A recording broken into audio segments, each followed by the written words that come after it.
Hello everyone, welcome to Succeed IAS. My name is Amit Dubey and let's start with the daily current affairs for geography optionals. First article water conservation and rain water harvesting के ऊपर।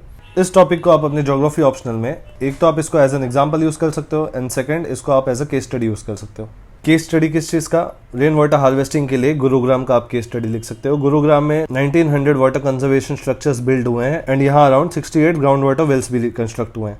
And Gurugram में ये जो सारा initiative लिया गया है for water conservation, ये जल शक्ति अभियान के under catch the rain programme के अंडर इसका कंस्ट्रक्शन हुआ है। तो अब इसमें 2-3 चीजें इंपॉर्टेंट हो जाती हैं। एक तो rain water harvesting and water conservation के जो टेक्निक्स हैं, एक बेसिक क्वेश्चन आपका पेपर 2 में ज्योग्राफी ऑप्शनल के या पेपर 1 में ये भी आ सकता है कि रेन वाटर हार्वेस्टिंग के कौन से टेक्निक्स हैं। तो यहाँ पे आप देख सकते हैं कुछ एनसीईआरटी के ये डायग्राम है, 4 टेक्निक्स दिए गए हैं। Rain water harvesting through watershed management, ये है आपका watershed management. Second, through the formation of lakes, ये यहाँ पे आर्टिफिशियल लेक कंस्ट्रक्ट किया गया है एंड वहाँ पे ये स्ट्रीम का वाटर आके एक्यूमुलेट हो रहा है। थर्ड, वाटर हार्वेस्टिंग का टेक्निक है रूफ टॉप हार्वेस्टिंग, या इसको हम लोग बोल सकते हैं सर्विस वेल्स के थ्रू हार्वेस्टिंग। यहाँ पे आप हाउसिंग सोसाइटीज या इंडिविजुअल हाउसिंग रो हाउसेस को लेके उन पे जो रेन वाटर एक्यूमुलेट होते हैं उनको आप सर्विस वेल्स में कलेक्ट करके उसको यूज कर सकते हो। एंड फोर्थ टेक्निक है हार्वेस्टिंग थ्रू रिचार्ज वेल्स। ये दोनों टेक्निक्स ऑलमोस्ट सिमिलर है। तो ये तो हो गया कि रेन वाटर हार्वेस्टिंग के ऊपर अगर एक सेपरेट क्वेश्चन आता है तो ये डायग्राम बना के आपको एक्सप्लेन करने हैं क्या क्या मेथड्स हैं हार्वेस्टिंग के। फिर अगर जल शक्ति अभियान के ऊपर एक क्वेश्चन आता है कि जल शक्ति अभियान के कंपोनेंट्स क्या हैं, how it can be efficiently implemented, तो यहाँ पे आप इस गुरुग्राम वाले आर्टिकल को एज अ केस स्टडी लिख सकते हो। और ये जल शक्ति अभियान, इसको आपको डिटेल में करना है। इसके कंपोनेंट्स आप देख लीजिए एक बार। Water conservation and rain water harvesting, ये हमने देख लिया। Reuse borewells and recharge structures, ये कंस्ट्रक्ट हो रहे हैं गुरुग्राम में। Third component intensive afforestation. Fourth component watershed development. Fifth component renovation of traditional and other water bodies and tanks. अब ये एक इंपॉर्टेंट हो जाता है वाटरशेड डेवलपमेंट। बहुत लोगों को watershed, catchment area, river basin and water divide, in 3-4 terms में डिफरेंस नहीं पता होता बहुत लोगों को कि वाटरशेड एरिया किसको बोलते हैं, कैचमेंट एरिया किसको बोलते हैं, रिवर बेसिन किस चीज़ को बोलते हैं एंड वाटर डिवाइड किसको बोलते हैं। तो जब आप ये कंपोनेंट लिख रहे हैं वाटरशेड डेवलपमेंट और इसको आप आगे एक्सप्लेन कर रहे हैं, तो एक्सप्लेन करने के पहले आपको ये पता होना चाहिए कि एग्जैक्टली वाटरशेड डेवलपमेंट का मतलब क्या है। एंड ये सारे डिफरेंसेस मैंने पहले बहुत सारे वीडियोस में कवर किए हैं, तो आप वहां से इसको एक बार रेफर कर सकते हैं। तो इस तरीके से आपको ऐसे क्वेश्चंस को अप्रोच करना है। एंड अगर पेपर 2 ज्योग्राफी ऑप्शनल में मार्क्स चाहिए तो ऐसा अप्रोच करना भी पड़ेगा आपको। नेक्स्ट आर्टिकल आपका मैप मार्किंग क्वेश्चन के लिए इंपॉर्टेंट है। एंड पेपर 2 में मैप मार्किंग के टोटल 10 क्वेश्चन आते हैं 20 मार्क्स के लिए, और ये बहुत बोनस मार्क्स हैं आपको। अगर आपकी थोड़ी भी प्रिपरेशन ठीक है तो ये 20 मार्क्स आपको आराम से मिल जाएंगे।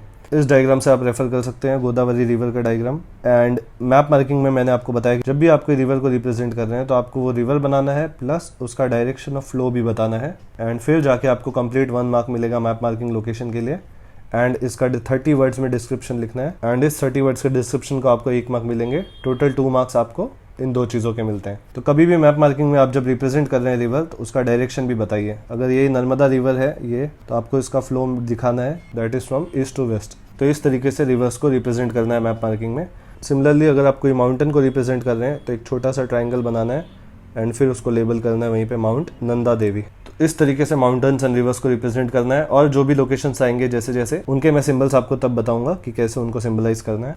नेक्स्ट आर्टिकल, ये इंटरेस्टिंग आर्टिकल है थोड़ा। ये आर्टिकल लिटरेसी के बारे में है, दैट इज जियोलॉजिकल हेरिटेज की लिटरेसी। कि जैसे फॉर एग्जांपल एनवायरनमेंट या क्लाइमेट चेंज को लेके काफ़ी लिटरेसी हो गई है इस टाइम, कि क्लाइमेट चेंज की वजह से ये सीवियर इम्पैक्ट हो रहे हैं, हम लोग को रेड्यूस करने पड़ेंगे emission by 30%, by 40% etcetera. Similarly क्योंकि जियोलॉजिकल हेरिटेजेस जो है इंडिया में, उनकी हमारे पास लिटरेसी बहुत कम है, इसलिए अवेयरनेस नहीं होने की वजह से हम लोग उसको डिस्ट्रॉय कर दे रहे हैं या हम लोग उसको मिसयूज कर दे रहे हैं। फॉर एग्जांपल यहाँ पे आप देख सकते हैं, मैंने हाईलाइट किया हुआ है कि high concentration of iridium in the geological section of Anjar, Kutch district provide evidence for massive meteoritic impact that caused extinction of dinosaurs. इसका मतलब कच्छ डिस्ट्रिक्ट जो है वहाँ पे अंजर जो एरिया है वहाँ पे मेटेओराइटिक इम्पैक्ट हुआ था। एंड इस मेटेओराइटिक इम्पैक्ट की वजह से around 6 million years ago dinosaurs extinct हो गए थे इस लोकेशन से। डायनासोर्स के फॉसिल्स आज भी कच्छ के डिस्ट्रिक्ट में हम लोग को मिलता है एंड ये रिप्रेजेंट करता है कि डायनासोर्स वहाँ पे उस टाइम पे थे। पर क्योंकि जियोलॉजिकल लिटरेसी हमारे पास कम है, अब क्या हुआ, ये जो अंजर एरिया है कच्छ डिस्ट्रिक्ट्स का, ये साइट को डिस्ट्रॉय कर दिया गया क्योंकि वहाँ पे नए रेलवे ट्रैक का कंस्ट्रक्शन हो गया। एंड क्योंकि जियोलॉजिकल अवेयरनेस नहीं थी कि उस एरिया का इंपॉर्टेंस क्या है, उसको हमने डिस्ट्रॉय कर दिया। सिमिलरली अजमेर डिस्ट्रिक्ट में एक नेशनल जियोलॉजिकल मॉन्यूमेंट है, वहाँ पे एक यूनिक टाइप का रॉक मिलता है जिसको हम लोग बोलते हैं नेफेलाइन सेनाइट। एंड ये पर्टिकुलर लोकेशन भी डिस्ट्रॉय हो गया क्योंकि यहाँ पे रोड वाइडनिंग की वजह से इस यूनिकनेस को डिस्ट्रॉय कर दिया गया। तो ये रिप्रेजेंट करता है कि हमारे पास जियोलॉजिकल लिटरेसी बहुत कम है। सिमिलरली अगर आपको पता होगा तो महाराष्ट्र के बुल्धाना डिस्ट्रिक्ट में एक बहुत फेमस लेक है जिसको हम लोग बोलते हैं लोनार लेक। एंड ये लेक फेमस इसलिए है क्योंकि ये एक क्रेटर के इम्पैक्ट से फॉर्म हुआ है। अब इसका इंटरनेशनल जियोलॉजिकल सिग्निफिकेंस बहुत ज़्यादा है, बट ये भी अंडर थ्रेट ऑफ डिस्ट्रक्शन है। And the reason is geological literacy हम लोग के पास बहुत कम है, इसलिए हम लोग इसकी वैल्यू नहीं कर पा रहे इस टाइम। तो इसलिए ये पर्टिकुलर आर्टिकल है, काफ़ी इंटरेस्टिंग आर्टिकल। ज्योग्राफी ऑप्शनल वालों को तो ये एक बार ज़रूर पढ़ना चाहिए।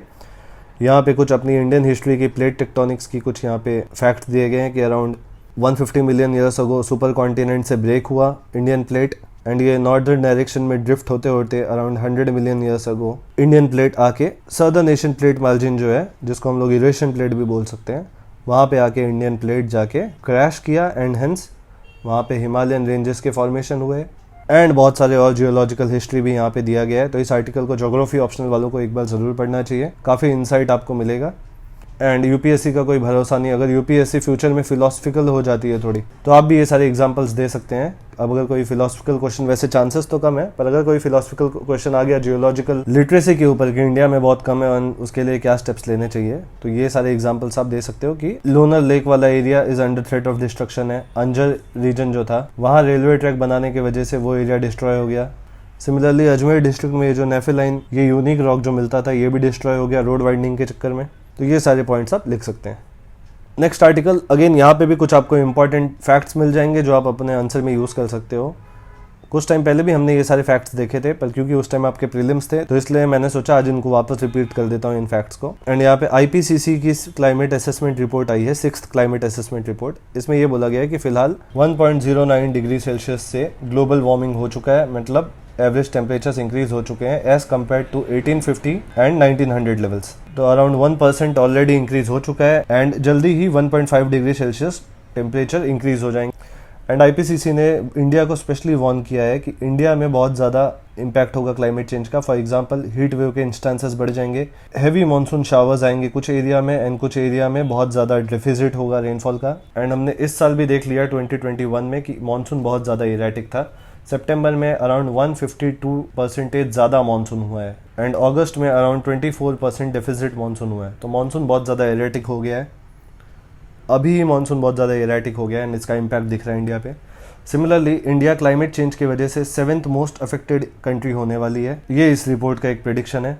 तो ये दो फैक्ट्स आप लिख सकते हैं। फर्स्ट, टेम्परेचर राइज कितना हो चुका है प्री इंडस्ट्रियल लेवल से, India 7th most affected country होने वाला है in terms of weather extremes.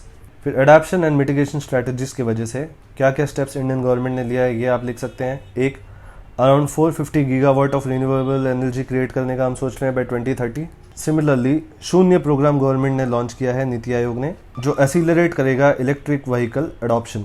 And electric vehicle already India में अराउंड 4 से 5 स्टेट ने इलेक्ट्रिक व्हीकल पॉलिसी बना ली है, फॉर एग्जांपल ओडिशा, महाराष्ट्र, दिल्ली। तो ये सारी चीज़ें भी आप एज एन एग्जांपल लिख सकते हैं। See one thing you should remember कि करंट अफेयर्स का इंपॉर्टेंस पेपर 2 इंडियन ज्योग्राफी में बहुत ज़्यादा है, एंड इसलिए पेपर 2 में आप लोग को ज़्यादा नंबर नहीं आते, क्योंकि पेपर 2 में आपको करंट अफेयर्स को रिलेट करना है आपके ज्योग्राफिकल नॉलेज से। एंड सिर्फ ये सब फैक्ट्स मेंशन करने से भी ज्योग्राफिकल आंसर नहीं हो जाएगा। आपको क्या करना है, इंडिया का मैप बना के ये दिखाना पड़ेगा कि इस साल मानसून यहाँ पे इतना नॉर्थ ईस्ट में डेफिजिट हुआ है, सेंट्रल इंडिया में बहुत ही ज़्यादा मानसून हुआ है, प्लस क्लाइमेट एक्सट्रीम्स के जो आपका है कि ये एरिया आपका जो है यहाँ पे हीट वेव का प्रॉब्लम ज़्यादा है आंध्र प्रदेश तेलंगाना वाले रीजन में। तो ये सारे फैक्ट्स को ज्योग्राफिकली रिप्रेजेंट करने के बाद ही आपको पेपर 2 में नंबर आएंगे, एंड इसलिए आपके लिए करंट अफेयर्स इंपॉर्टेंट हो जाता है। तो आज के लिए ज्योग्राफी ऑप्शनल के लिए इतने ही आर्टिकल्स थे। जिन लोगों को ये PDF रेफर करना है, डाउनलोड करना है, वो लोग टेलीग्राम चैनल से कर सकते हैं। टेलीग्राम चैनल का नाम है succeed IAS official. And that's it for the day. Goodbye, take care.